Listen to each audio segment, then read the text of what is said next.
Rock, metal, prog, and everything in between. If you're into rock, you've come to the right place. Welcome to this episode of Talkin Rock with Meltdown. Don't forget to follow the audio-only Talkin Rock podcast on all podcast platforms. And now, it's time for today's conversation. Here's Meltdown.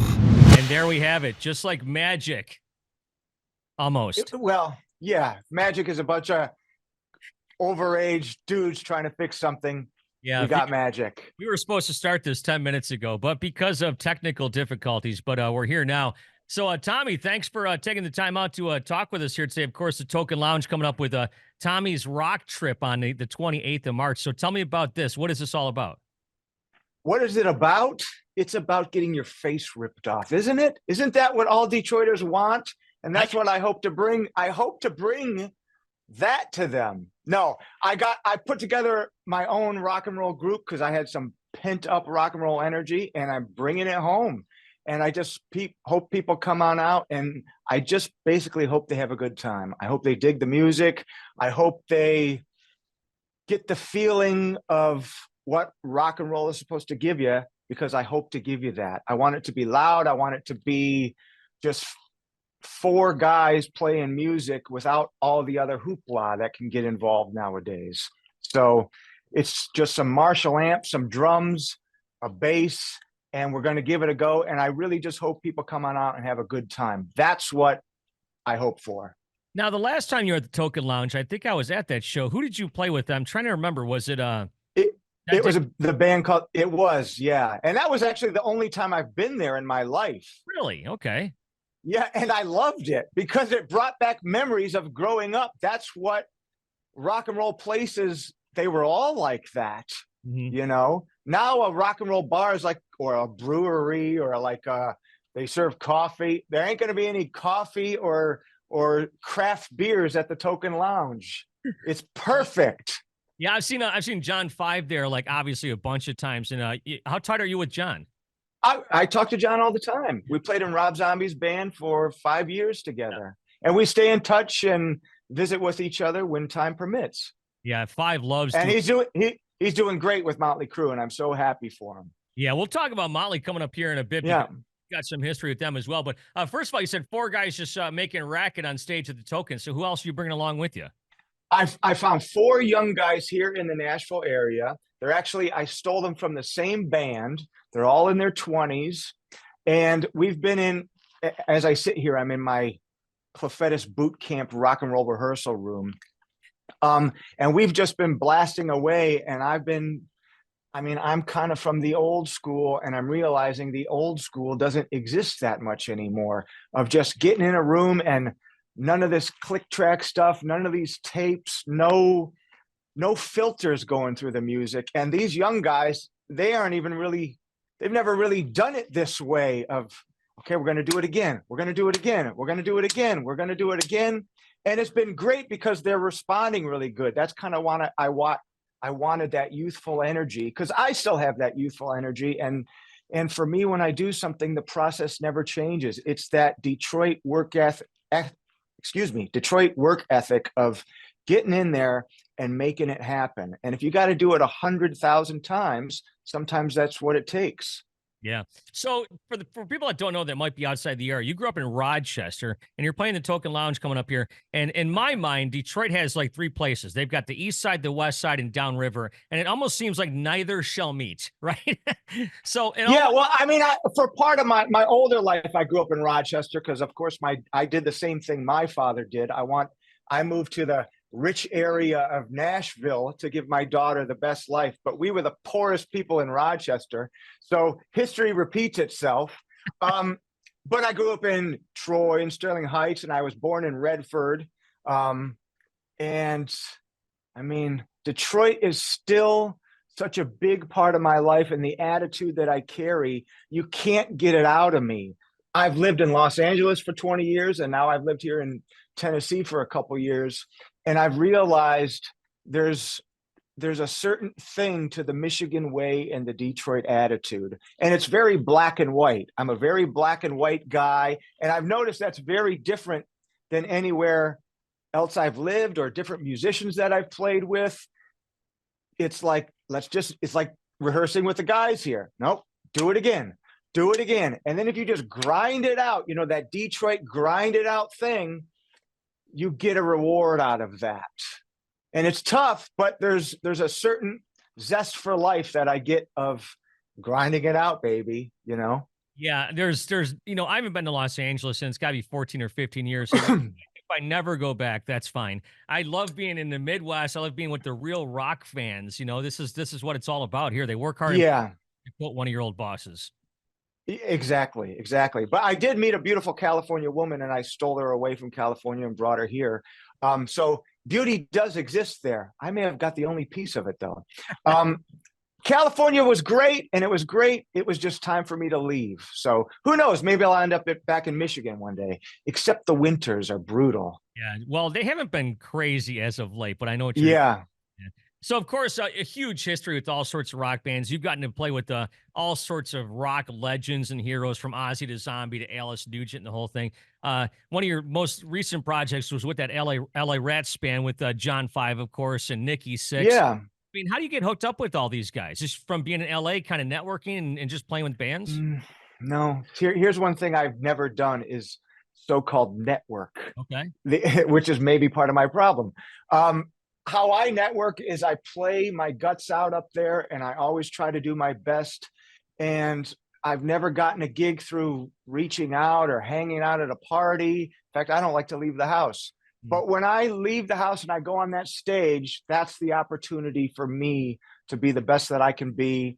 And a gig has always come out of that. So, I mean, I was the young kid in Detroit, just playing in a little bar or a wedding or whatever it was, and just hoping for a break. And a break can be the smallest little thing. You never know when somebody's going to see you. So that has been my networking. And it's been a slow, very slow climb where this thing leads to this thing, but this thing leads to that thing. But it's always some kind of connection. When I remember I started playing my father's group in Detroit, and one time Alto Reed came to a gig, God rest his soul. Yeah, great guy. And I remember you would be in Detroit and you'd see guys from Bob Seger's band around. You go, oh wow, there's Chris Campbell, or that's Drew Abbott, or whatever. You'd see these little things growing up, and it was super cool as a kid. And then Alto was at a gig, and he started calling me for gigs, and that actually, I'd play in his band a few times, and that led to me playing with Ted Nugent, because he was doing a song with Ted Nugent in the studio, and he recommended me. So that was it's all connected somehow. And for me, it's all come from playing on the stage somehow. So that's my networking. So Alto was like the first major rock star you played for, and then went to Nugent? Well, before Nugent, I played for Mitch Rider, of course. Yeah. Who is so awesome, and I love his music so. In fact, I'm so spoiled because I love Detroit music so much. It just ruins everything else. The guys that Mitch Rider is driving rock and roll. Ted Nugent is driving heavy, and I don't mean heavy. It doesn't have to be loud, but there's something in Detroit music that just has a different thing that gets my heart. It gets my guts, man. So, everything kind of fails in comparison, to be honest with you. And, but yeah, I started playing with Mitch, and then Alto called me, and then I started playing for Ted, and it all started from an honest place, and it still comes from an honest place. I still play my drums every day. I literally put on a record, and I imagine myself just like when I was 7 years old playing in my parents' basement. I still do the same thing. I can put on a Bob Seger song, and I can imagine that I'm playing Pine Knob with Bob Seger, and just visualize. And I've done that my whole life. So as crazy as the music business can get, as crazy as life, as crazy and complicated as you can make it seem sometimes, at the end of the day, you still got to go back to why you started and what makes it special. And hopefully it's always about the music at the end of the day. And that can get complicated as you get older and you get kids and you get houses, and you got to keep the money rolling in. But I still love it. I still get pure enjoyment out of it. And at the same time, I still love the craziness of it. I love the ups and downs, and I love the fighting through hard times, and I love enjoying great times. It's all one big, super cool thing. I mean, I rode in vans, and I remember sleeping under the seat in the vans and going, this is cool. I'm super tired, and I'm using a roll of duct tape for a pillow, but this feels good. I'm doing something, I'm working towards something. Yeah. And you mentioned, well, let me ask you about this. You've kind of been a journeyman your whole life. Did you ever want to be in a band, or is it one of those things where because of what you do, you're playing with different bands all the time, and that's kind of what gets you going? I mean, it just happened so early that people would start calling me to play drums. And I never dreamt of playing in bands. I just dreamt of playing drums. It made me feel good when I played the drums, and I noticed that people would respond. When I would play, people would, even if there's two people in a bar, somebody would come up to me and say, and I'd be a little kid, and they, man, you sure can play. And there would be some kind of reason to move forward with it. So whatever opportunity came up, I mean, I go, well, okay, I'm going to take that. And this is the path that, I don't know if it was carved or I carved it or whatever it was. That was the path that was meant to be for me. So, but I just wanted to play and play good music. And the one thing I wanted to do, no matter who I was playing for, I wanted to be the best drummer that they ever had. That's always my goal. For not, wow, that guy can really play rings and drum solos. I want it to be, man, when Tommy's in my band, he makes my band better. When Tommy's around, he makes it fun. When Tommy's around, I feel confident on stage. That's what I'm after. So, it's not always like today music can get very convoluted into this self-absorbed kind of playing that, with the Instagram and the YouTube and the posting videos. And I was always after, man, when I play a job or I go to a gig, I want them to call me again and them want to use me because it makes them feel good. And so far it's worked out pretty well. Well, but I've never had an opportunity to really join a band, but it doesn't hurt my feelings, or I can't say that it's, that was a supreme goal of mine. Okay. Yeah, fair enough. I was talking with I think it was Simon Phillips not that long ago, and he's kind of done the same thing. He's like, to be honest with you, I want to play different things all the time. Well, I don't mind playing the same music and over, but also there's a whole nother ball of wax that comes with being in a band. I can do my gig and I can go home. Maybe I kind of like to do my gig and be quiet and go home and spend time with my family. I'm not really a networker, party guy, red carpet guy. I don't really enjoy those kind of things. I don't like a lot of self-promotion as I'm doing an interview. But you know what I mean? It doesn't, all that kind of stuff doesn't, I'm not great at it. So maybe it's as it should be, if that makes sense. Well, it does make sense. And I was just going to say that Ozzy was recently asked about, put together your dream band, and he put you in there along with, I think, McCartney and a bunch of other people. Yeah. See that, I mean, that makes me feel really good. Ozzy is he knows what he gets it. I mean, the guy's been doing it for 50 years. He's had enormous success. And I've played on stage with a bunch of people. And when I'm behind Ozzy, we go to war together. It's like I was watching, I like to look up to my elders, put it that way. It's like when I was a kid and my grandpa would be sitting there. Maybe your grandpa doesn't speak all the time. They know when to speak. You can pick up a lot of things from older musicians because they have the experience and they're five times more experience down the line than you are. And if you watch, you can pick up a lot of clever tricks. And I've learned so much from Ozzy. I've learned so much from Ted Nugent, where you can go, oh, in 20 years, I'm going to use that trick that they just did. It was one split second. So all these little showbiz tricks I have a lot of things in my back pocket from working with very experienced, talented people, and I've been so lucky for that. Yeah, and I mean, what is it like the first time you take the stage and not only are you behind Ozzy, because you played with Ozzy before that, but all of a sudden you look out and Tony Iommi's in front of you and Geezer Butler. It's like I said, the steps to playing locally in Detroit, the steps to learning to back other people. When I started playing with my dad, we would play all these, they're so-called oldies shows where there would be 5, 6, 7 acts on a show.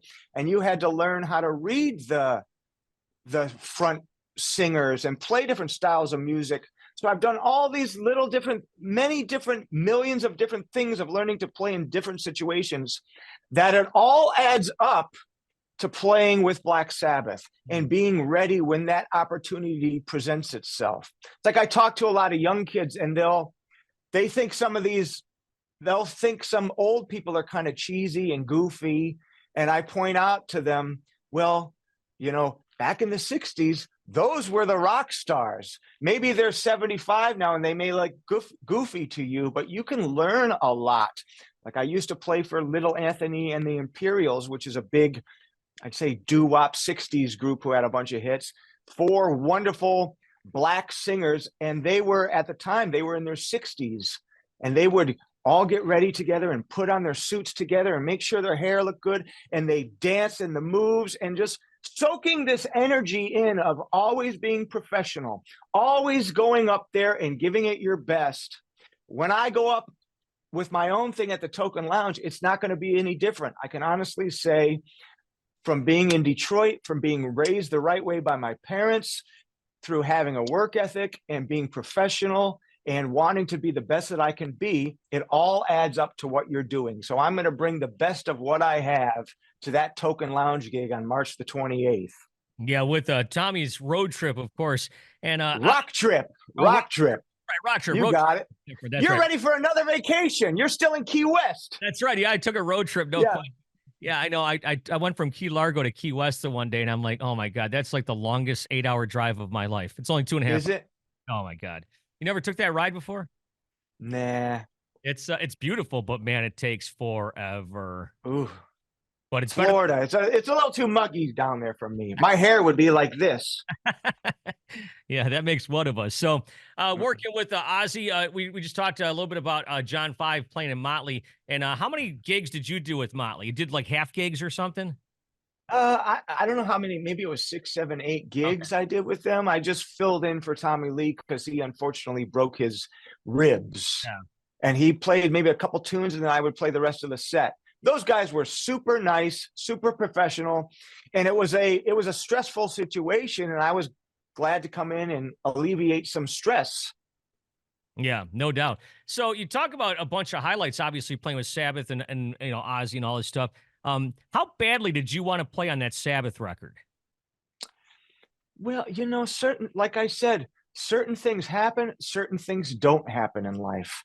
And whatever I can do and I want to do, I will do. Mm-hmm. But sometimes there's powers that be and they don't see things that way. So I didn't play on the record, and what are you going to do? That's the way I look at it, Yeah. Would it have been nice? Sure. But oh well, onward and upward as far as I'm concerned. They made a great record and they had a #1 record. So you can't argue with the success that they had with it, Yeah. What was it like for that last gig?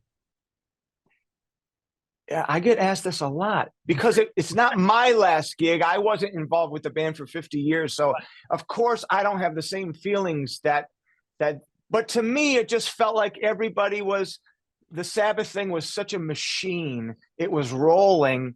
When we did sound check, it was bam, this is what we're doing. When we walked the stage, it was bam, this is what we were doing. I never played with 4 guys where everybody was on the same page.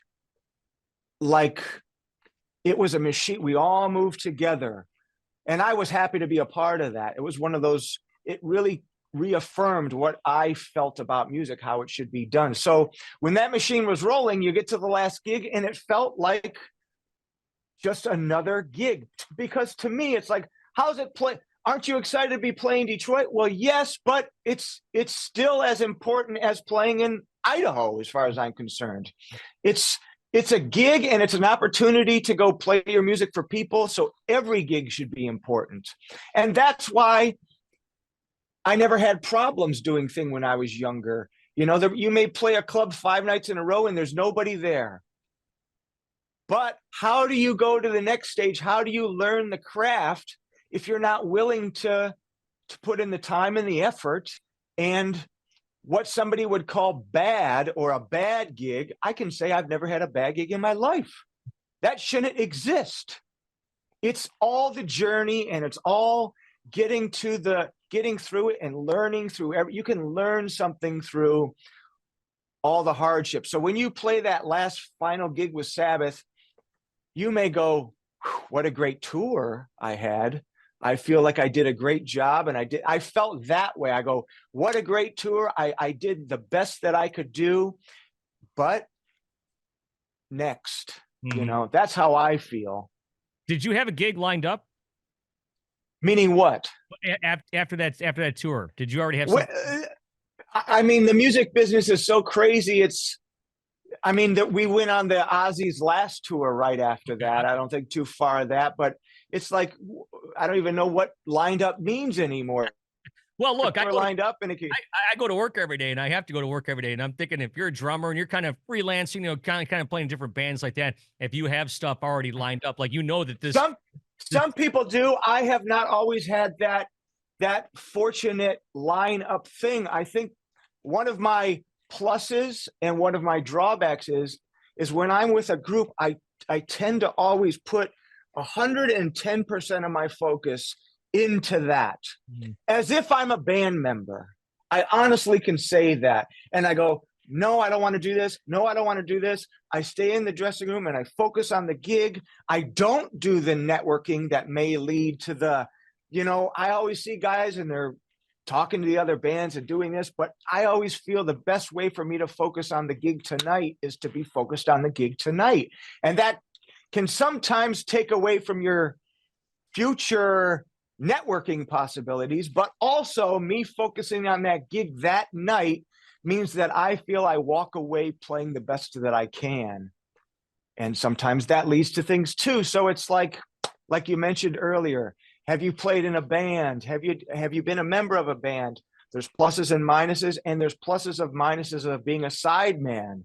So when the tour's over, the tour can be over, Yeah. So, but that's show business. That's the gig too. And you got to know what you sign up for when you get into this game that I found myself in 25 plus years already of survival and rock and roll and ups. Any great rock and roller who's been at it a long time, they're up and they're down, and this happens and that happens and this cancels and this opportunity comes up, but it's just like life. You know what I mean? But you don't get to go in every day and get that steady thing. That is definitely not a part of what I do. Steady is really not a word, except when I play the drums, it's going to be steady. I promise you that. That's right. Yeah, like I tell my son all the time, I go, find something you'd like to do and have someone pay you for it. Yeah, that's a great goal. That's a great goal. Also, seeing something's not steady, you always have to make sure that you're ready when the opportunity does present itself. So whenever I got an opportunity to go play with somebody, there's been 5 to 10 moments where I go, it's like I was playing for Alto and he called me to play for Ted. I go, ding, ding, ding, ding, ding. This is going to be a moment for me. I felt I'm going to play with Ted in the studio. And I got home and I had an email from Ted. Learn these 30 songs just in case. I go, there it is. I played good in the studio. I was focused. And then this was back in the day, you had to go to Harmony House and go buy 20 CDs to get all the songs. And so I went and I learned all the tunes and I was ready and I was prepared. And you get these little moments that if you're not ready, then whose fault is it? Yeah. Preparation is key. That's another thing I always tell them. Absolutely. Yeah. So, Jason Hartless is a friend of mine now, who's Nugent's current drummer. You guys know each other, don't you? I know Jason. Yeah, he's a great drummer. Yeah. Jason's a good friend of mine. We go to hockey games and different things. He's a big hockey. Okay, cool. Yeah. Did you ever get a chance to meet Bill Ward? Yeah, I've met Bill Ward a couple times. Yeah. Yeah. That's Very nice guy, and what a great drummer. Yeah. And I was happy to keep that legacy of Sabbath going on. And what about Chad Smith? You got any connections with Chad Smith? I know Chad a little bit. Yeah, Chad came to some Sabbath gigs, and of course, I know Chad through drumming stuff and stuff like that. I mean, talk about joining a band. Good golly, Miss Molly. But he's one of these guys who joined a band and also does a million other different things too. He does, yeah. I don't know if I was I probably wouldn't. I'd probably just stay the hell home at that point. But God bless him. Yeah, I was talking to Bill Burr the other day, and he's doing a gig coming up with Dave Grohl and Josh Homme, and of course Chad Smith. And Bill's a drumming fan. Have you ever met Bill? I've never met him, but I do know he's a drummer. Yeah. Yeah, so we were talking different drummers and stuff, and I told him one of my favorite current drummers or whatever is Ray Lazier, and Ray's there in Tennessee. Ray lives very close to me. Yeah, we're kind of neighbors. Ray's a great drummer, and I know Ray from LA. We used to rehearse in the same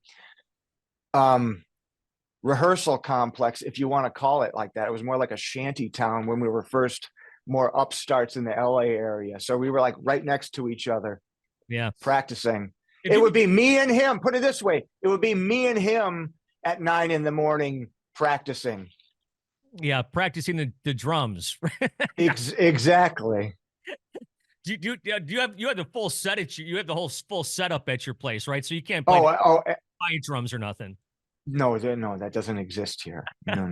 It doesn't exist. It's full on. I don't get into the electronic stuff. I'm not that guy, and it doesn't ring true to me. So I kind of do what I do. Mm-hmm. Who are some of the drummers that you admire nowadays? God, you know what? A lot of people ask me my influences, and the older I get, the more I realize that my influences aren't necessarily drummers. Well, of course, let me say that. I love all the Detroit drummers. I love Don Brewer, amazing drummer. I love Johnny Bedanjic, is a great rock and roll drummer, of course. I love Charlie Martin, who played for Seger, on Live Bullet and all that great stuff. I love all the Bob Seger. I'm a Bob Seger nutcase. Love it. But I also get a lot of inspiration out of, to me, it's the approach that you take. It's like I can watch a Larry Bird play basketball or talk about playing basketball, and I go, that's how I think about playing drums.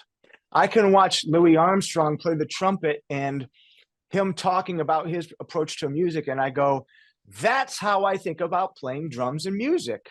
I can watch Chuck Berry, his tricks of the trade and how his timing, and I go, that's how I want to approach playing my instrument. So I don't really check out drums as much. I'm not really a drumistic kind of drummer, but you can pull influences or the approach. You could watch a martial artist, you could watch whatever and go, or a pitcher, or you could, like I watched this Noel Ryan documentary, and I go, man, I think that's how I think. This is how I think. That's how I think. Or, like a Michael Jordan, it's kind of more, that's where I really get my inspiration. And then, of course, you play your drums, but it's the thought process to me that leads to more than actually getting off on watching another drummer do a drum solo, Makes a lot of sense. Has there ever been a time where you had to turn down a gig for any reason that you may regret? That I regret? Yes. But you can't talk about it. No, I prefer not to, because what does it matter? It didn't happen. There's been times that I've gone for things that I haven't gotten, and there's been things that I've got offered things where I didn't do it. But what are you going to do? It's like you asked me, were you upset you didn't play on the Sabbath album? Yeah, well, I've tried to learn to you got to have a thick skin in this business, and just kind of, it can be very crazy, but when you step away, it can also be a good metaphor for life on how to get through things. Sometimes you just you do your best and you leave it there on the table and you walk away. Yep. Sometimes it's like, you ask the girl out. If it works out, Now I'm married with a beautiful daughter and I live in Tennessee. How did that happen? Because I went for it and I did the best that I could, and I got a wonderful family for it, you know? So whatever's meant to happen is really it's gonna happen. But I still have that mentality of a kid. When I get behind those drums, I go to do the best that I can, and maybe somebody will be, I want that guy. And that's happened a few times. I want that guy, and the timing lines up and the timing's right. And I notice also as I get older, the connection has to be there. You know, that, you know, for it to really stick, like I feel like my vibe and Ozzy's vibe, it really connected in our mental way of looking at things. You know, I'm not one of these, like, I don't get along with these kind of Hollywood guys that talk a bunch of BS. And, you know, I go, let's go on stage and rock and practice the best we can and go have a great gig.